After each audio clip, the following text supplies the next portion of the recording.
بسم اللہ الرحمن الرحیم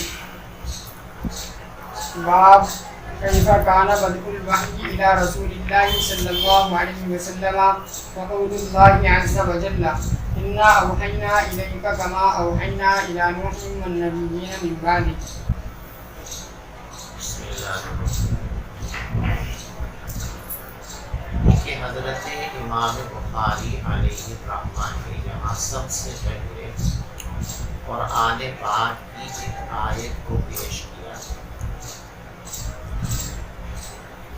تبرک کے لیے اور مناسبت کے لیے، اور امام بخاری رحمۃ اللہ علیہ اپنی اس کتاب میں جہاں جہاں بھی نئی کتاب کا عنوان شروع فرمائیں گے ہر جگہ اسی طریقے سے قرآن پاک کی آیت ذکر فرمائیں گے.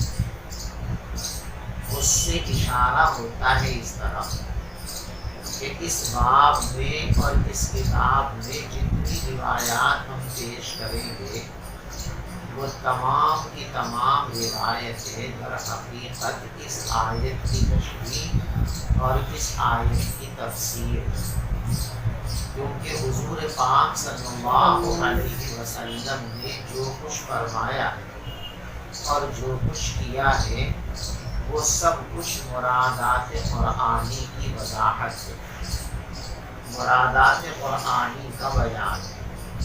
تو ہر حدیث کسی نہ کسی آیت کی تفسیر ہے. بعض احادیث تو وہ ہیں کہ جن کا کسی آیت کی تفسیر ہونا بہت ظاہر ہے، بعض روایات وہ ہیں کہ جن کا تفسیر ہونا اس طرح بالکل ظاہر نہیں ہے، لیکن حقیقتاً ہر حدیث پاک کسی نہ کسی آیت کی ضمناً صحیح تفسیر ہے.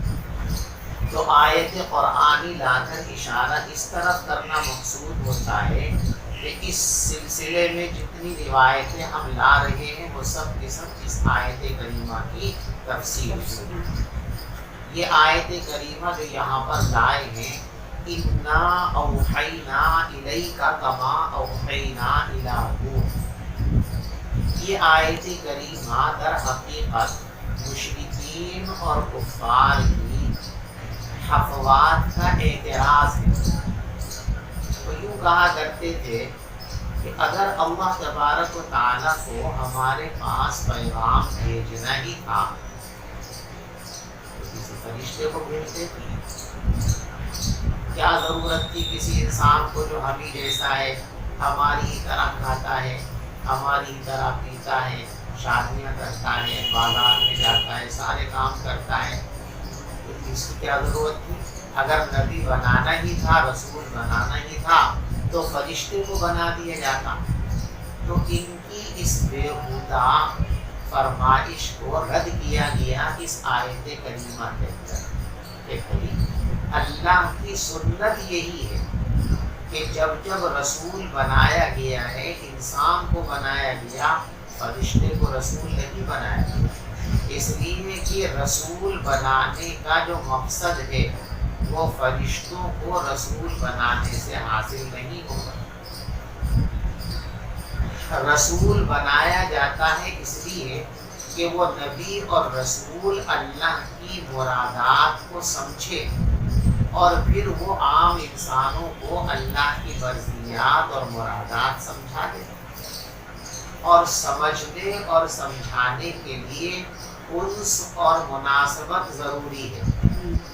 فرشتے کی عام انسانوں سے کوئی مناسبت نہیں ہے، تو فرشتوں کو تو ان کی اصلی صورت میں انسان دیکھنے کا تحمل بھی نہیں کر سکتا. حضور پاک صلی اللہ علیہ وسلم نے جب پہلی مرتبہ حضرت جبرائیل علیہ السلام کو ان کی اصلی حالت میں دیکھا تو جاڑا بخار آ گیا. تو عام انسان کیسے استفادہ کرتے؟ تو اگر فرشتوں کو رسول بنا کر بھیج دیا جاتا تو رسول بھیجنے کا مقصد پورا نہیں ہوتا. اس لیے انسانوں ہی کو رسول بنایا گیا تاکہ وہ انسانوں کو سمجھا سکے اور انسان آسانی کے ساتھ دین کو، اللہ کی مراد کو سمجھ سکے اور اس کو اختیار کر سکے. اس پر عمل پیرا ہو سکے۔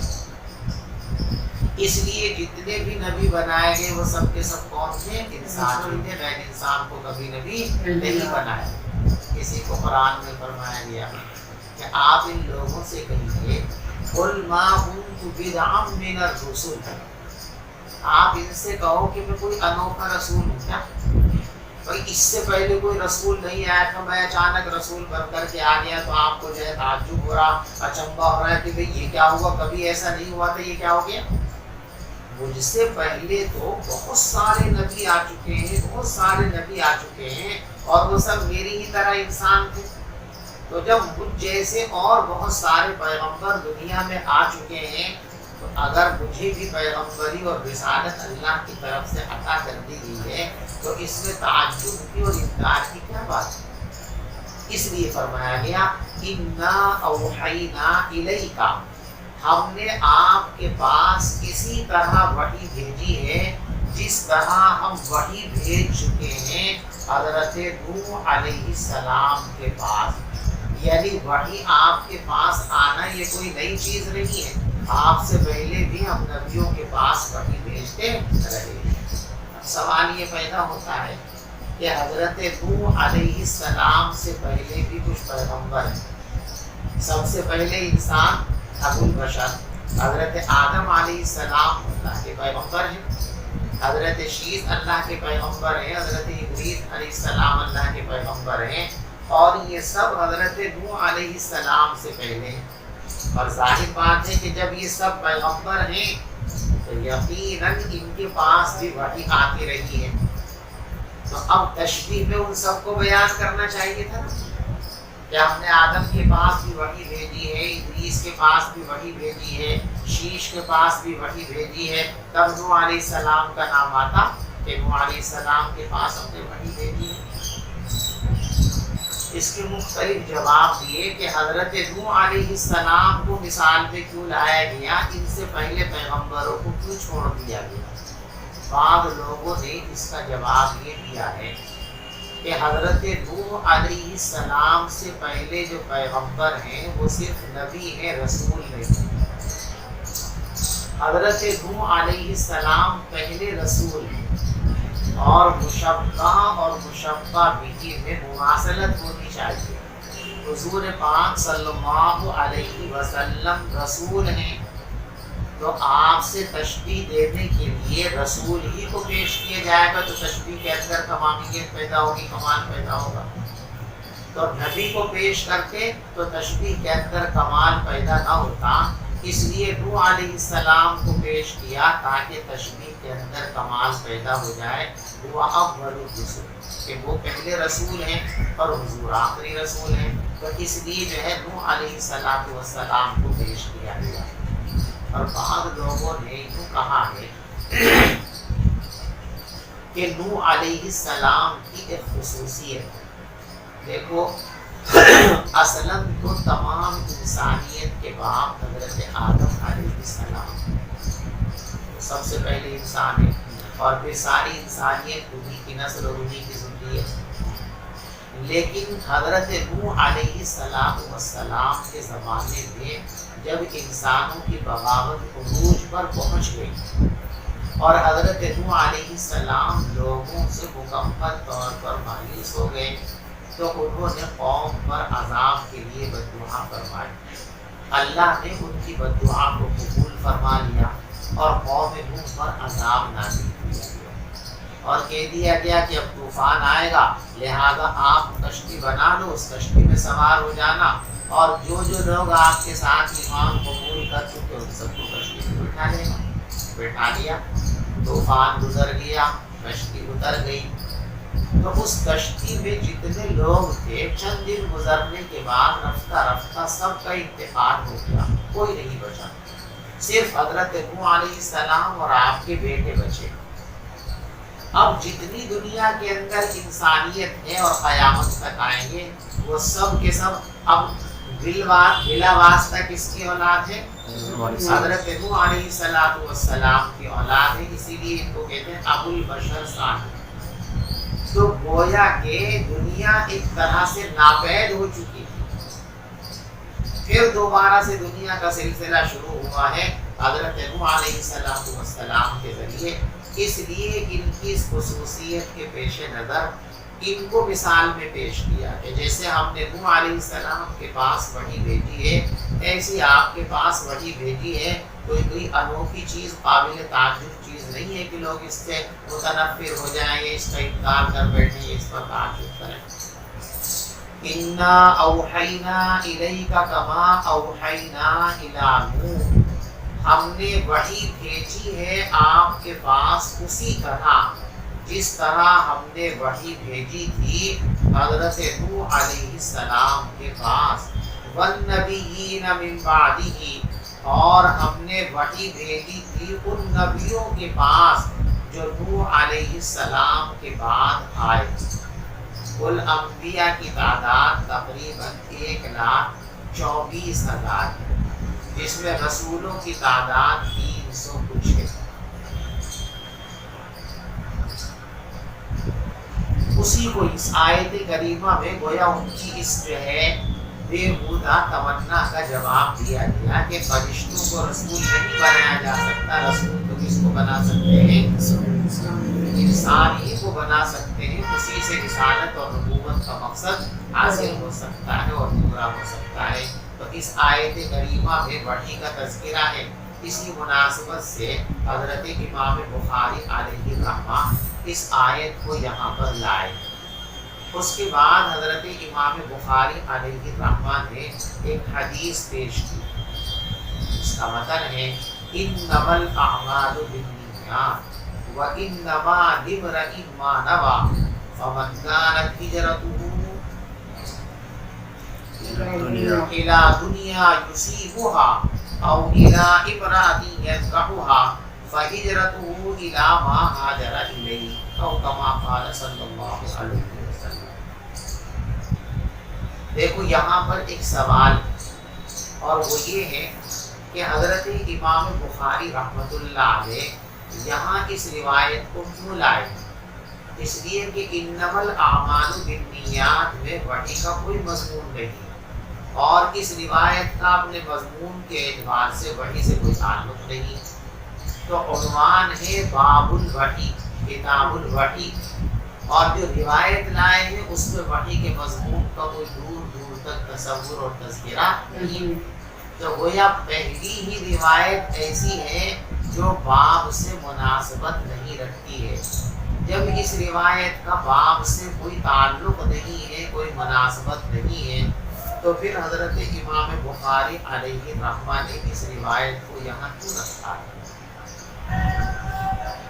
بعض لوگوں نے بلکہ اکثر لوگوں نے اس کا یہ جواب دیا ہے کہ امام بخاری رحمۃ اللہ علیہ کی روایت لائے ہیں ہم سب کو تنبیہ کرنے کے لیے کہ دیکھو اب تم حدیث پڑھنا شروع کر رہے ہو تو تمہیں اپنی نیتوں کو درست کر لینا چاہیے، اس لیے کہ جب اعمال صالحہ میں نیت درست ہوتی ہے تو وہ اعمال صالحہ صحیح اور ثواب کا ذریعہ بنتے، اور اگر اعمال صالحہ کے اندر نیت فاسد ہو جائے تو پھر وہ صالح اعمال صالح نہیں رہتے ہیں بلکہ سیئہ میں بدل جاتے ہیں۔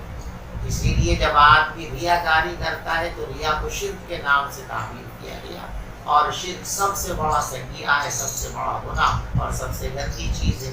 تو یہ ہم کو متنبہ کرنے کے لیے کہ اپنی نیتوں کو درست کر لو، اپنے اندر اخلاص پیدا کر لو، تاکہ تمہارا یہ حدیث پڑھنا اور پڑھانا یہ نیکی کے درجے میں رہے، اعمال صالحہ کے درجے میں رہے، اور تم کو دنیا اور آخرت میں اس کے ثمرات صالحہ مل سکے۔ تو اس طرف متوجہ کرنے کے لیے، اخلاص کی طرف متوجہ کرنے کے لیے حضرت امام بخاری علیہ الرحمہ نے اس روایت کو اپنی کتاب میں جگہ دی ہے۔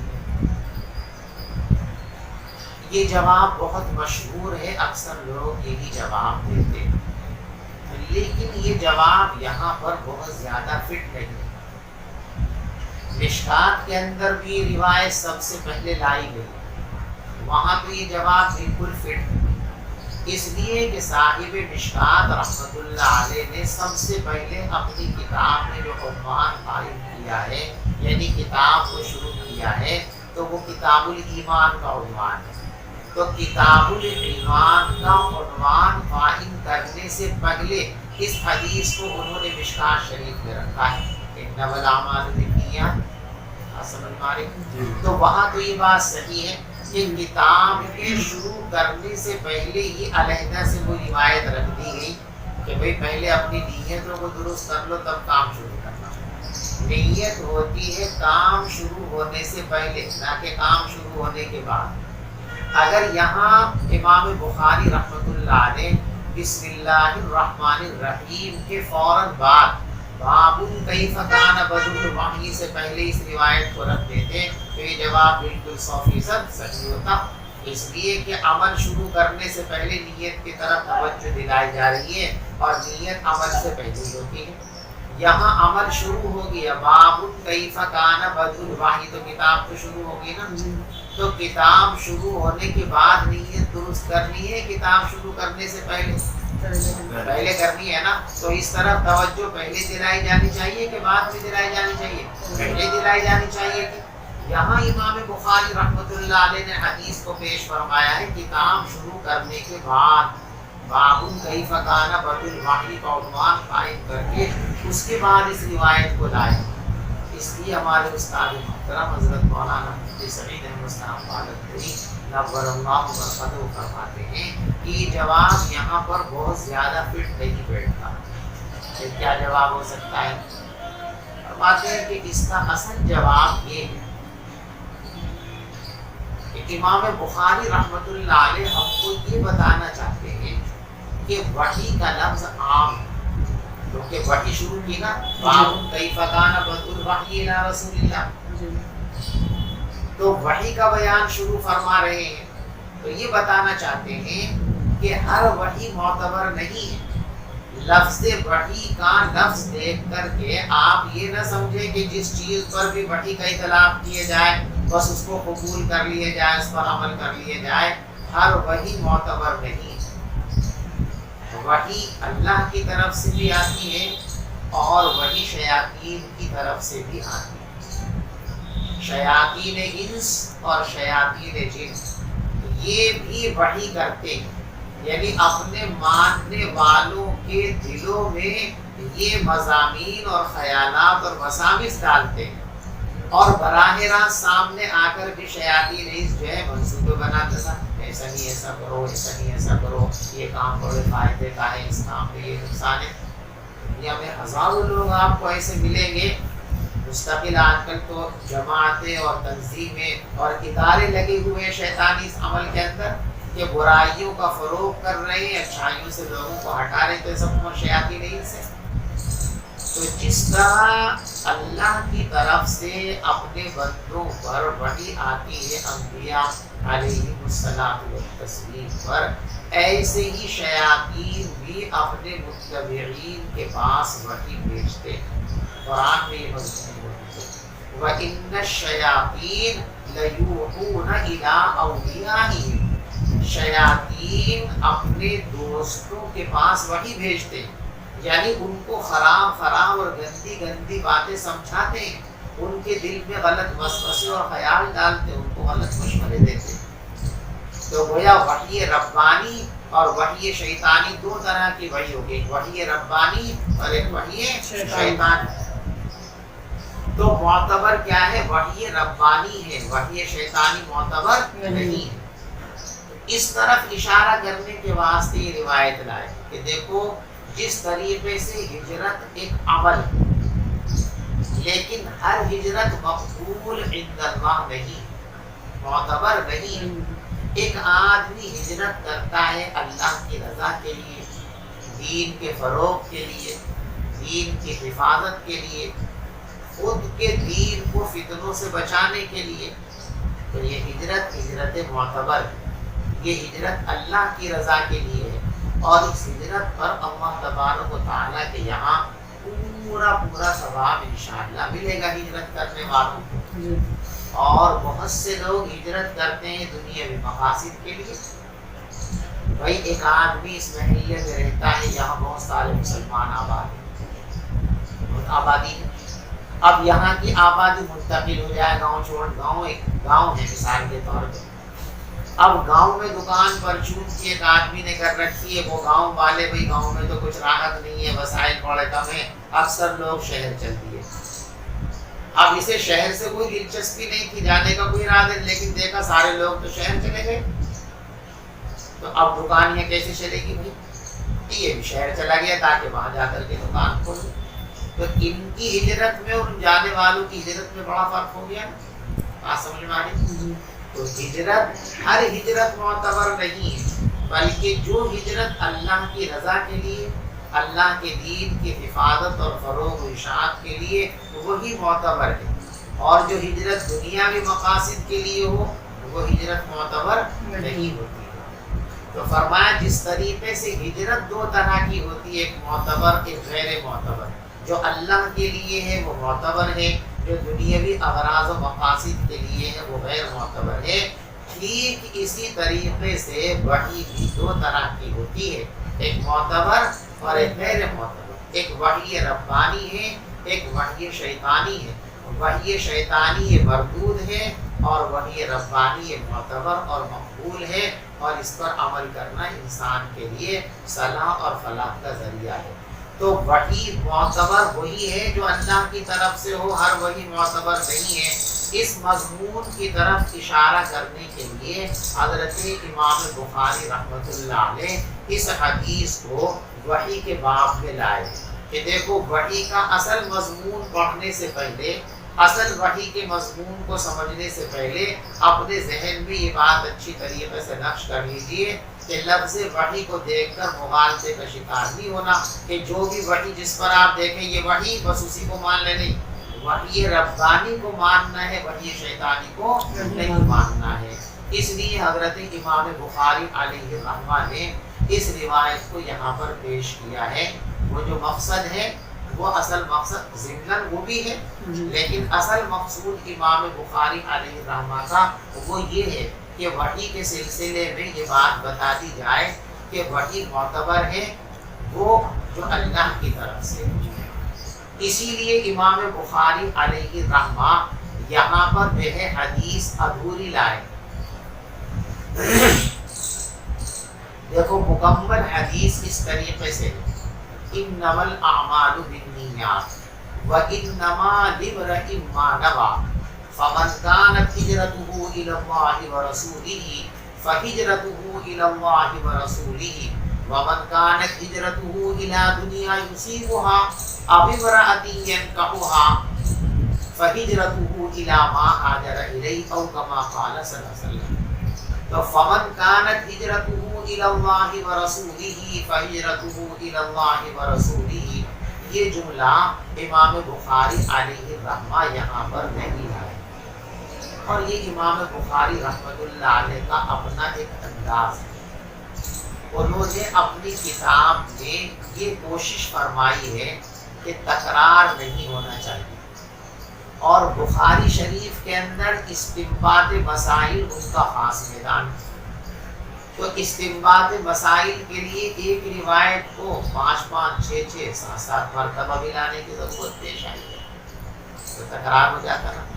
تو حضرت امام بخاری رحمۃ اللہ علیہ نے یہ کوشش کی ہے کہ ایک روایت کو یہاں لے آئے، اب دوسری جگہ جب اسی روایت کو لاتے ہیں تو اس سند سے نہیں لاتے، دوسری سند سے لاتے ہیں، اور محدثین کے یہاں سند کے بدلنے سے حدیث بدل جاتی ہے، تو تکرار ختم ہو گیا۔ اگر سند بدلنا ممکن نہیں ہوتا تو جو الفاظ میں کہیں کہیں اختلاف ہے، راویوں کے بیان میں حدیث میں الفاظ کا اختلاف ہو جاتا ہے، جیسے یہی روایت جو آپ کے سامنے ہے، کہیں یہ ہے العمل بالنیات، عمل بھی مفرد اور نیت بھی مفرد، کہیں العمل بالنیات، کہیں الاعمال بالنیات، کہیں الاعمال بالنیات، اور کہیں انما الاعمال بالنیات، کہیں انما الاعمال بالنیات۔ تو امام بخاری رحمۃ اللہ علیہ یا تو سند بدلتے ہیں یا الفاظ جو بدلے ہوئے ہیں ان کو لے کر کے آتے ہیں تاکہ تکرار کا الزام نہ آ جائے۔ اسی کے ساتھ ساتھ امام بخاری رحمۃ اللہ علیہ بھی کرتے ہیں کہ کہیں روایت کو مختصر لاتے ہیں، اکثر ایسا کرتے ہیں کہ جہاں جس مسئلے کو بیان کرنا ہے اس مسئلے سے متعلق جو ٹکڑا حدیث کا ہوتا ہے، اگر وہ حدیث ایسی ہے تو اس ٹکڑے کو پورے ٹکڑوں سے علیحدہ نہیں کیا جا سکتا تو پوری لے آتے ہیں، ورنہ اسی ٹکڑے کو یا اس کے ساتھ ایک دوسرا ٹکڑا لے آتے ہیں، پوری حدیث نہیں لاتے ہیں۔ تو یہاں بھی اسی مقصد کے لیے اس روایت کے ایک ٹکڑے کو حذف کر دیا گیا، فمن كانت هجرته الى الله ورسوله فهجرته الى الله ورسوله، یہ جملہ یہاں پر نہیں لائے ہیں۔ تو امام بخاری علیہ الرحمہ اس روایت کو یہاں کس لیے لائے ہیں بھائی؟ یہ بتانے کے لیے کہ ہر وحی معتبر نہیں ہے، وحی ربانی معتبر ہے، وحی شیطانی معتبر نہیں ہے۔ جس طرح ہر ہجرت معتبر نہیں ہے بلکہ وہی ہجرت معتبر ہے جو اللہ کے لیے، اللہ کے دین کی حفاظت، فروغ و اشاعت کے لیے ہے، وہ ہجرت معتبرہ ہے۔ اور جو ہجرت دنیاوی مقاصد کے لیے ہے، دنیاوی اغراض کے لیے ہے، وہ ہجرت اللہ تبارک و تعالیٰ کے یہاں معتبر نہیں ہے، اس پر کوئی ثواب اور کوئی مرتبہ مرتب نہیں ہوگا۔ سمجھ میں آ گئی؟ یہ حدیث انتہائی اہم ترین حدیث ہے، اسی لیے بعض علماء یوں فرماتے ہیں کہ جب بھی کوئی کتاب لکھے تو ضروری ہے کہ شروع میں اس حدیث کو لکھنا چاہیے۔ من اراد ان یصنف کتابا فلیبدأ بہذا الحدیث، کہ جو شخص بھی کوئی دینی کتاب لکھنا چاہے تو اس کو چاہیے کہ اس کے شروع میں اس حدیث کو ذکر کرے، تاکہ کتاب لکھنے والوں کو، پڑھنے والوں کو، سننے والوں کو، سب کو پڑھنے اور لکھنے اور سننے سے پہلے اخلاص نیت کی طرف جو ہے استحضار اور توجہ ہو جائے، وہ اپنی نیت کو درست اور صحیح کر لیں۔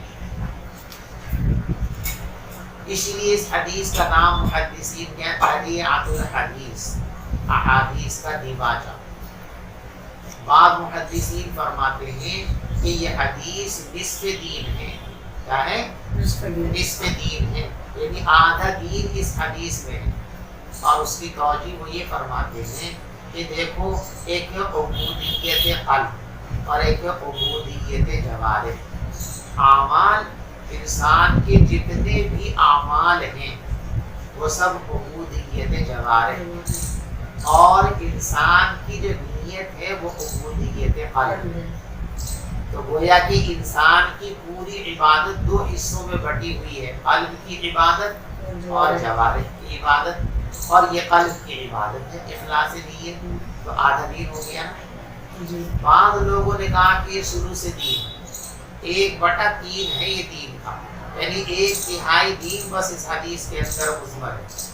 ان کی توجیہ یہ ہے کہ دیکھو، انسان جن چیزوں کا مکلف ہے وہ 3 باتیں ہیں۔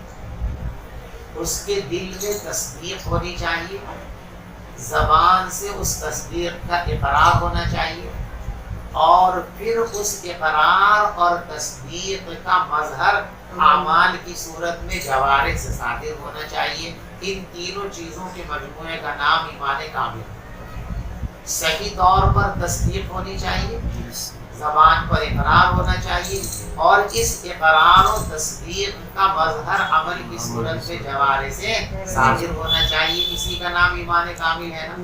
تو گویا ایمان کامل 3 حصوں میں بٹا ہوا ہے، ایک حصہ دل سے متعلق ہے، ایک حصہ زبان سے متعلق ہے، ایک حصہ جوارح سے متعلق ہے، بدن سے متعلق ہے۔ تو یہ دل سے متعلق عبادت ہے، انما الاعمال بالنیات کے اندر جو بیان کیا گیا، تو 1/3 ہو گیا نا۔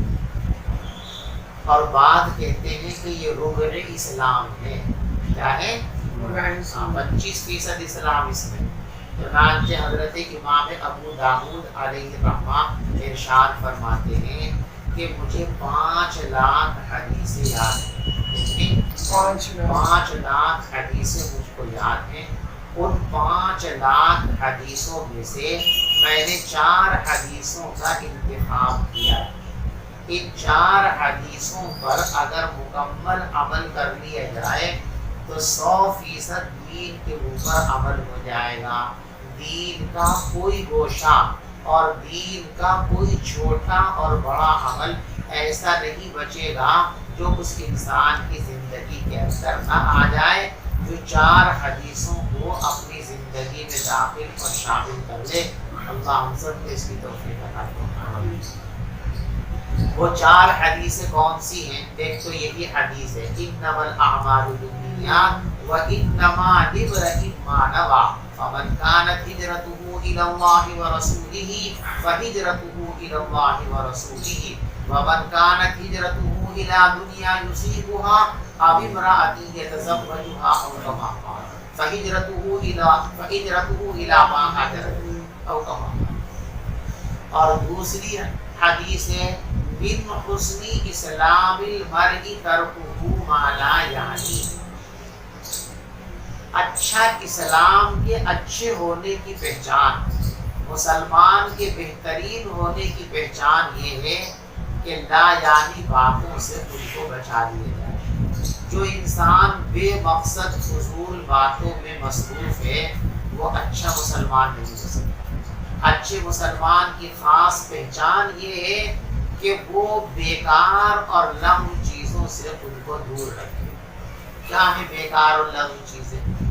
ہر وہ چیز جس کے اندر دنیا کا کوئی آخرت کا کوئی فائدہ نہیں ہے اور جس میں دنیا کا کوئی جائز فائدہ نہیں ہے، ایسے تمام کے تمام کام لغو اور بیکار ہے، لا یعنی ہے۔ تو جو ایسے کاموں میں لگے کہ جس میں آخرت کا کوئی فائدہ نہیں ہے یا دنیا کا کوئی جائز فائدہ نہیں ہے، ایسا شخص گویا بیکار کاموں میں اپنی زندگی لٹا رہا ہے۔ تو پہلی حدیث انما الاعمال بالنیات اور دوسری حدیث من حسن اسلام المرء ترکہ ما لا یعنی، کہ اسلام کی بہتری ہے، بہتر مسلمان ہونے کی پہچان یہ ہے کہ تمام فضول لا یعنی بے مقصد باتوں سے انسان خود کو بچا لے۔ اور تیسری حدیث ہے لا یؤمن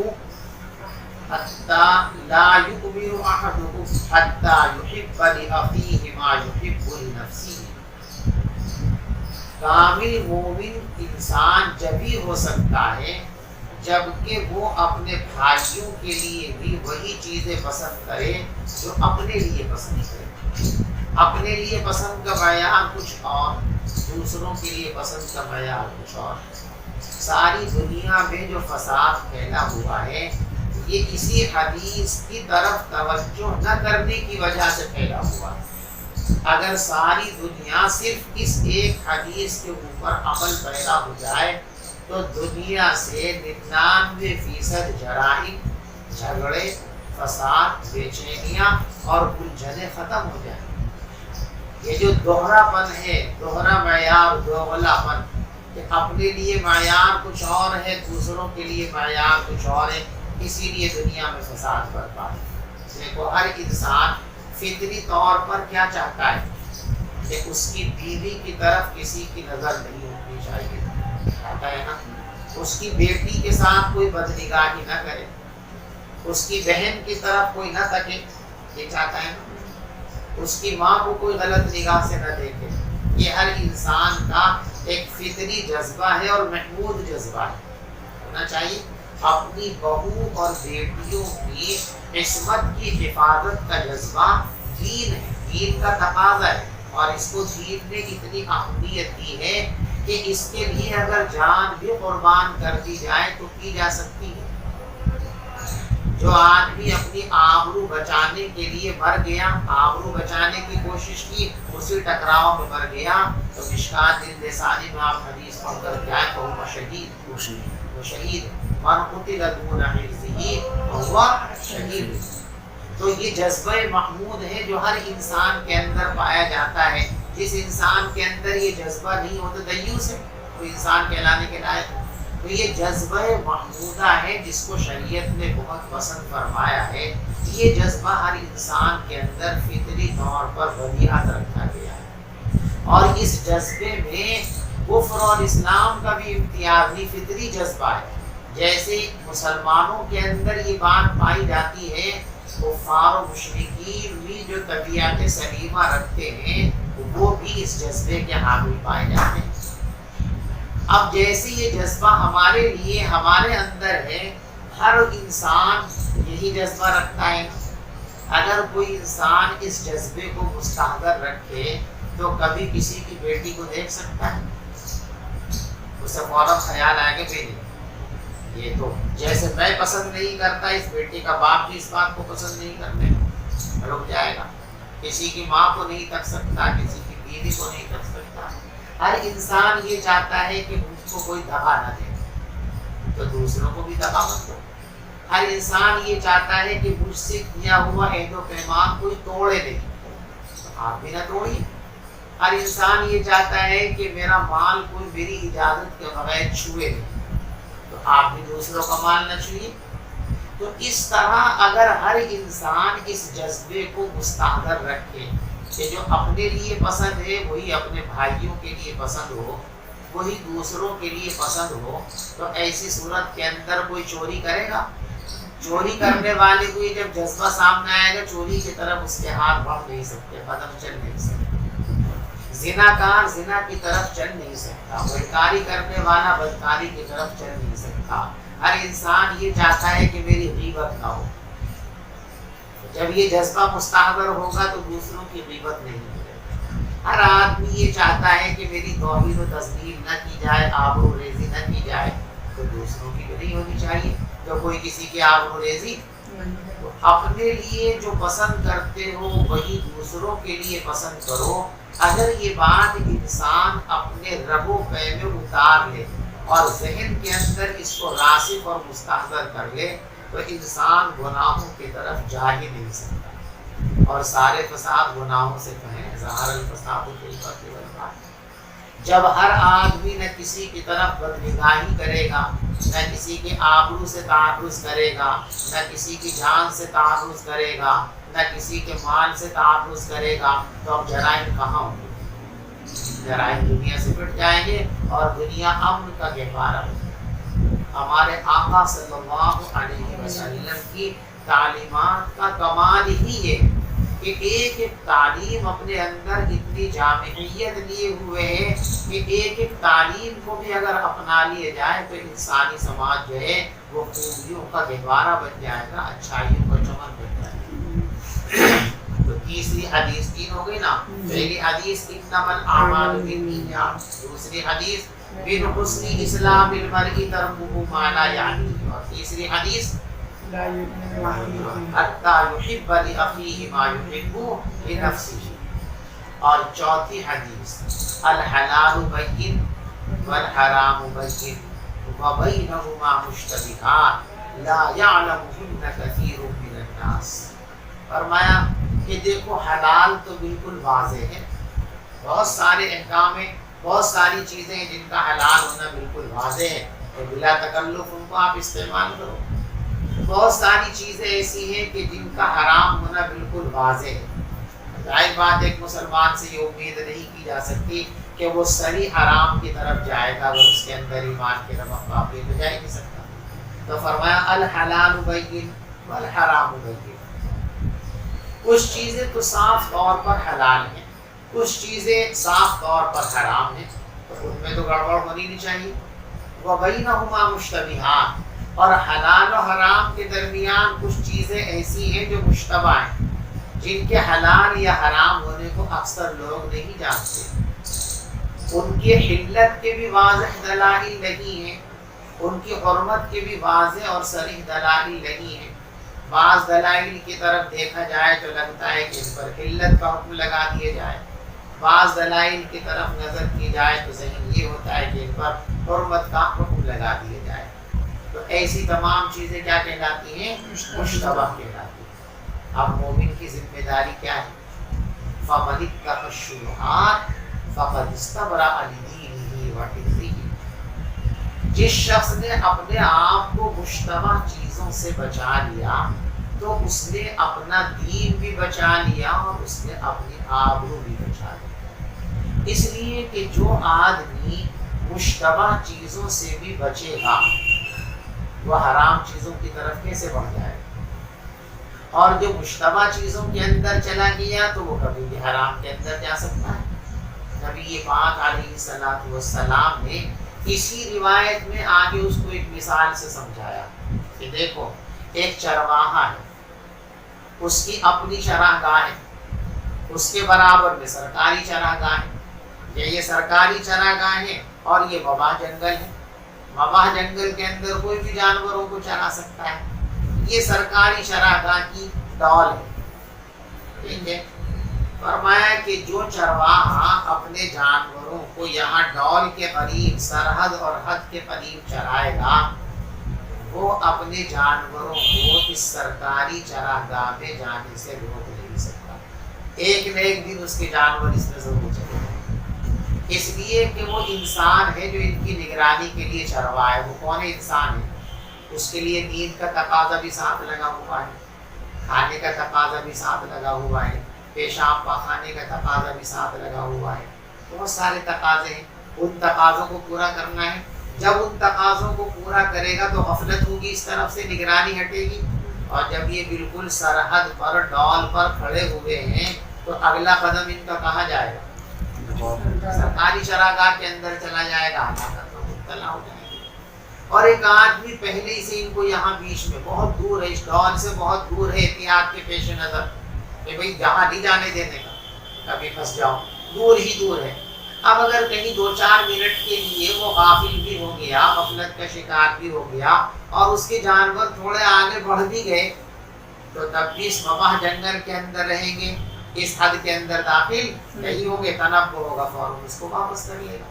تو فرمایا جو آدمی حما کے قریب قریب چراتا ہے، قریب ہے کہ اس کے جانور حما کے اندر سرکاری چراگاہ کے اندر چلے جائیں گے، اور جو سرکاری چراگاہ سے دور رکھتا ہے، سرحد سے دور رکھتا ہے، اس کے جانور جو ہے سرکاری چراگاہ کے اندر نہیں جائیں گے۔ اور فرمایا الا وَأَنَّ حِمَى اللَّهِ مَحَارِمُهُ، اللہ کی جو چراگاہ ہے سرکاری وہ اس کے محارم، یعنی محارم کے اندر آپ اپنے نفس کو نہیں چرا سکتے۔ آپ اپنے نفس کی سیرابی کے لیے اس کو کہاں ٹہلا سکتے ہیں؟ مباح کے اندر ٹہلائیے، کلوا واشربوا ولا تسرفوا۔ مباح کے اندر آپ کے نفس کے لیے چھٹی ہے، گھومے پھرے، یہ کھائے وہ کھائے، یہ پیے وہ پیے، کم کھائے کم پیے، یہ پہنے وہ پہنے۔ اشتہار پڑھا نا آپ نے، کل ما شئتا والبس ما شئتا ما لم یخالط صرف ولا مقیلا، جو چاہے کھاؤ، جو چاہے پہنو، کب تک؟ 2 باتوں سے بچو، ایک تو فضول خرچی کی حد کو نہ چھوؤ، اور ایک جو ہے تکبر اپنے اندر پیدا مت ہونے دو۔ تکبر سے بچتے ہوئے، اسراف سے بچتے ہوئے اچھے سے اچھا لباس پہنو، اچھے سے اچھا کھانا کھاؤ، اجازت ہے، اس کی کوئی بندش اور پابندی نہیں ہے۔ کلوا واشربوا ولا تسرفوا انہ لا یحب المسرفین۔ بات سمجھ میں آئی آپ کو؟ تو مباح جو ہے، یہ مباح کا میدان، یہ ہمارے نفس کی چراگاہ، اور محارم یہ سرکاری چراگاہ ہے، اس میں ہمارے نفس کے جانور کو داخل ہونے کی اجازت نہیں۔ ہاں اس میدان میں آپ جہاں چاہیں چرا سکتے ہو۔ اب اگر آپ نے اپنے نفس کو مشتبہات کی وادی میں لے جا کر کھڑا کر دیا تو حلال و حرام کے درمیان مشتبہ یہ ڈول ہے نا، سرحد مشتبہ ہی تو سرحد وبینہما مشتبہات۔ جب آپ کا نفس اس سرحد پر کھڑا ہوا ہے تو ذرا سا شہوت کا غلبہ ہوگا، نفس میں تمرد اور سرکشی کا اضافہ ہوگا، شیطان کی تلبیسات آئیں گی تو نفس آگے بڑھے گا نا، اور بڑھتے اگلا قدم اس کا کہاں ہوگا؟ حرام پر۔ اس لیے فرماتے ہیں علماء کہ دیکھو اگر مکروہات سے بچنا چاہتے ہو تو خلاف ادب چیزوں سے بچنا شروع کرو۔ خلاف ادب سے بچنے لگو گے تو قدرتی طور پر خود بخود مکروہات سے تمہاری حفاظت ہو جائے گی۔ مکروہات سے بچنے لگو گے تو ناجائز اور حرام سے تمہاری حفاظت ہو۔ اسی لیے اگر فرائض کی پابندی کرنا چاہتے ہو تو سنتوں کا اہتمام کرو، اور سنتوں کا اہتمام کرنا چاہتے ہو تو نوافل کا اہتمام کرو، اس لیے کہ نفس ہمیشہ نشاط میں نہیں ہوتا عبادت کے سلسلے میں۔ کبھی مشاغل بھی ہوتے ہیں، کبھی فتور اور سستی بھی ہوتی ہے، کبھی جو ہے شیطانی ولولے اور وساوس بھی ہوتے ہیں۔ اب ایک آدمی صرف فرض پڑھتا ہے، سنتوں کو پڑھتا ہی نہیں، چلو سنت فرض تو ہے نہیں، واجب تو ہے نہیں، پڑھتا ہی نہیں۔ اب اگلے وقت میں کل پرسوں میں جب اس کو ذرا اور سستی، آج بہت زیادہ نیند آ رہی صاحب، آج ذرا میں بڑا مصروف ہوں، آج بڑا تھکا ہوا ہوں، تو چھوڑ دوں تو کیا چھوڑے گا؟ بھائی فرض تو پڑھتا ہے صرف، آج تھکن ہو رہی تو کیا چھوڑے گا؟ تھکن میں آدمی اپنے معمولات میں تخفیف کرتا ہے، یہ انسان کی فطرت ہے کہ تکان میں اور مشاغل میں اور سستی میں اپنے معمولات میں کمی کرتا ہے، یہ انسانی فطرت ہے۔ اب جو آدمی صرف فرض پڑھنے پر لگا ہوا ہے، سنت اور نوافل کو چھیڑتا ہی، اب آج اسے سستی ہو گئی، تکلیف ہو گئی، بیماری ہو گئی، تو اب معمول کی طرف جائے گا نا، یار تھکراج معمول چھوڑوں تو کیا چھوڑے گا؟ فرض ہے وہی چھوڑ دے گا، تو گئے فرض۔ لیکن اگر یہ سنتوں کا پابند ہے تو اب سستی، بیماری، مشاغل، ان ساری چیزوں کے اندر جب یہ سوچے گا مشاغل کے اندر تھوڑی معمولات کے اندر تخفیف کر دوں، تو زیادہ سے زیادہ کوئی سنت چھوڑ دوں، آج چلو بہت تگڑا سنت نہیں پڑھا تو کم سے کم فرض تو محفوظ ہو گئے۔ تو فرضوں کی حفاظت کرنا چاہتے ہو تو سنتوں کے پابند بنو، اللہ ہم سب کو توفیق عطا فرمائے۔ جو سنتوں کا پابند بن گیا اس کے فرائض محفوظ ہو گئے، اس کے فرائض نہیں چھوٹیں گے انشاءاللہ، کیونکہ جب بھی سستی اور کاہلی وہ معمولات کی تخفیف کرنا بھی چاہے گا تو زیادہ سے زیادہ سنتوں کو چھوڑے گا، فرائض بچ گئے اس کے۔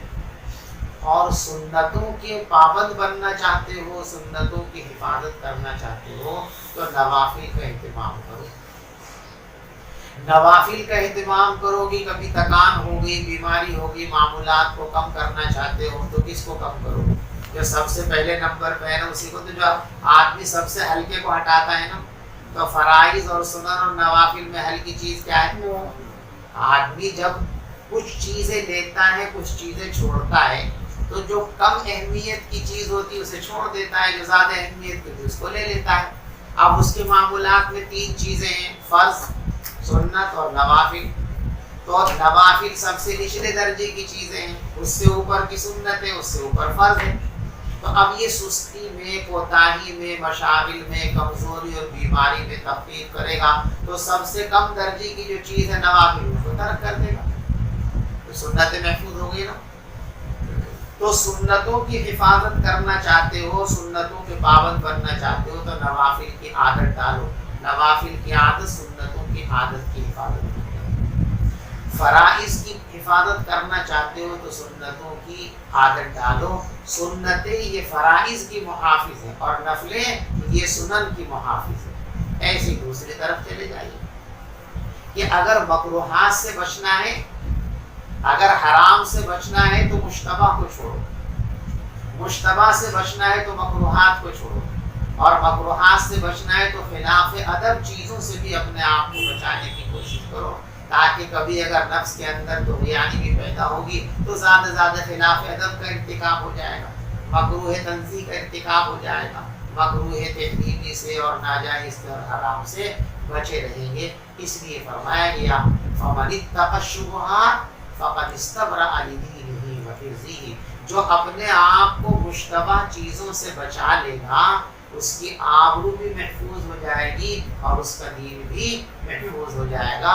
یہ چار روایتیں ہیں جن کو حضرت امام ابو داؤد علیہ الرحمہ نے منتخب کیا ہے 5,00,000 حدیثوں میں سے، کہ اگر ان چار حدیثوں کو انسان اپنے معمولات میں شامل کر لے، اپنی زندگی کا حصہ بنا لے، تو دین کا کوئی گوشہ ایسا نہیں رہے گا جو اس انسان کی زندگی میں نہ آ جائے، یعنی کامل اور مکمل دین اس کے حصے میں آ جائے گا، اس کی زندگی میں آ جائے گا۔ اور ان چار روایتوں میں سے ایک روایت یہ جو آپ کے سامنے ہے، انما الاعمال بالنیات، تو اس سے اندازہ ہو گیا کہ یہ روایت کتنی اعلیٰ درجے کی روایت ہے، اور حدیث کے ذخیرے میں اس روایت کا ایک مخصوص ترین مقام ہے، انما الاعمال بالنیات وانما لامرئ ما نوى۔ بلا شبہ اعمال کا دار و مدار نیت ہی پر ہے۔ دیکھو ایک مرتبہ سند کا ترجمہ آپ کو کرا دوں میں، تاکہ آئندہ آپ کو سند کا ترجمہ دیکھو جب بھی آپ کتاب میں عبارت پڑھیں تو شروع میں لگایا کریں وَبِهِ قَالَ، لکھا ہوا نہیں ہے لیکن پڑھنا ہے اس میں نا. وَبِهِ قَالَ کا مطلب یہ ہے وَبِالسَّنَدِ الْمُتَّصِلِ بِالنَّا إِلَىٰ صَاحِبِ الْكِتَابِ، کہ ہم جو یہ روایت پڑھ رہے ہیں یہ اس سند کے ساتھ پڑھ رہے ہیں جس سند کے ساتھ یہ کتاب ہم تک پہنچی ہے. میرے استاد نے مجھے پڑھائی، ان کے استاد نے ان کو پڑھائی، ان کو تو وَبِهِ قَالَ یہ پوری سند کا مخفف ہو جاتا ہے. وَبِهِ قَالَ جس کا مطلب وَبِالسَّنَدِ الْمُتَّصِلِ بِالنَّا إِلَىٰ صَاحِبِ الْكِتَابِ. حدثنا الحمیدی، ہم سے حدیث بیان کی ہے حمیدی نے. یہ حمیدی حضرت امام بخاری علیہ رحمہ کے استاد. قال حمیدی فرماتے ہیں حدثنا سفیان، ہم سے حدیث بیان کی سفیان ثوری رحمۃ اللہ علیہ نے. قال اور وہ فرماتے ہیں کہ ہم سے حدیث بیان کی یحییٰ ابن سعید الانصاری نے. قال وہ فرماتے ہیں اخبرنی محمد بن ابراہیم التیمی، ہم مجھ سے حدیث بیان کی ہے محمد ابن ابراہیم تیمی نے. انہ سمع، وہ کہتے ہیں کہ انہوں نے یہ حدیث سنی ہے علقمہ سے، علقمہ ابن ابی وقاص اللیثی سے. یقول، اور وہ فرماتے ہیں سمعت عمر بن الخطاب رضی اللہ تعالی عنہ علی المنبر، کہ انہوں نے یہ حدیث سنی ہے حضرت عمر ابن خطاب رضی اللہ تعالی عنہ سے منبر پر. یعنی تقریر فرمانے کے لیے حضرت عمر ابن خطاب رضی اللہ تعالی عنہ منبر پر تشریف فرما ہوئے اور خطبے میں آپ نے یہ حدیث پڑھی تھی. یقول، حضرت عمر فرماتے ہیں سمعت رسول اللہ صلی اللہ علیہ وسلم یقول، میں نے رسول پاک صلی اللہ علیہ وسلم کو یہ ارشاد فرماتے ہوئے سنا ہے. دیکھو امام بخاری علیہ الرحمہ جو پہلی روایت یہاں لائے ہیں اس سند کے اندر لطائف ہے. ادائے حدیث کے لیے حضرات محدثین کے یہاں چند الفاظ ہیں جن کو صیغ ادا کہتے ہیں. ایک ہے سماع، ایک ہے تحدیث، ایک ہے اخبار، ایک ہے عنعنہ. سمجھ گئے؟ یہ چار الفاظ ہیں جو حضرات محدثین کے یہاں ادائے حدیث میں استعمال ہوتے ہیں، یعنی حدیث کو آگے بڑھانے کے لیے استعمال ہوتے ہیں. کیا کیا؟ سماع، یعنی راوی حدیث بیان کرتے ہوئے یوں کہتا ہے سمعت عن فلان، میں نے یہ حدیث فلاں شخص سے سنی ہے. یہ کہلاتا سماع. ٹھیک ہے. ایک ہے تحدیث، یعنی راوی حدیث بیان کرتے ہوئے کہ حدثنی فلان یا حدثنا فلان. دیکھو حدثنی میں مفعول جو ہے ضمیر مفرد ہے اور حدثنا کے اندر مفعول جمع، ضمیر جو ہے مفعول وہ جمع کی ہے. یہ فرق اس لیے ہوتا ہے کہ اگر ہمارے استاد نے ہم کو حدیث پڑھ کر کے سنائی اس حال میں کہ سننے والا میں اکیلا ہوں، اب جب اس حدیث کو میں نقل کروں گا تو کیا وہ حدثنی، مجھ سے یہ حدیث بیان، یعنی صرف میں تھا، میرے ساتھ کوئی دوسرا شریک نہیں. اور اگر چند شاگرد جمع ہوں ان سب کے ساتھ بیٹھ کر کے ہم نے استاد محترم سے حدیث سنی ہو تو اس کو کہتے ہیں، اس کو جمع کے حدثنا، ہم سب سے یہ حدیث بیان کی تھی فلاں. تو اس کا نام ہے تحدیث. دو چیز ہو گئی، سماع اور تحدیث. اور تیسری چیز ہے اخبار. دیکھو ایک طریقہ تو یہ ہے کہ استاذ نے حدیث خود پڑھ کر کے سنائی، اس کو کہتے ہیں تحدیث. ایک شکل یہ ہے کہ شاگرد نے پڑھی حدیث اور استاد نے اس کی تصدیق اور تصدیق کی، یہ کہلاتا ہے اخبار. اخبرنا فلان یا اخبرنی فلان، تین ہو گئے. اور چوتھی چیز ہے عنعنہ، یعنی سماع، تحدیث اور اخبار میں سے کوئی سا صیغہ استعمال صرف ان کہتے ہیں. ان فلان ان فلان ان فلان، اسے کہتے ہیں عنعنہ. بات سمجھ میں آ رہی ہے؟ تو حضرات محدثین کے یہاں صیغ ادا 4 ہیں، تحدیث، سماع، اخبار اور عنعنہ۔ ان میں سماع کا درجہ سب سے اعلیٰ۔ امام بخاری علیہ الرحمہ نے یہ کمال کیا ہے، لطیفہ ہے یہ کا، کہ ایسی سند لائے ہیں کتاب کے شروع میں کہ چاروں طرز ادا اور صیغ ادا اس کے اندر جمع کر دیے گئے۔ دیکھو غور سے،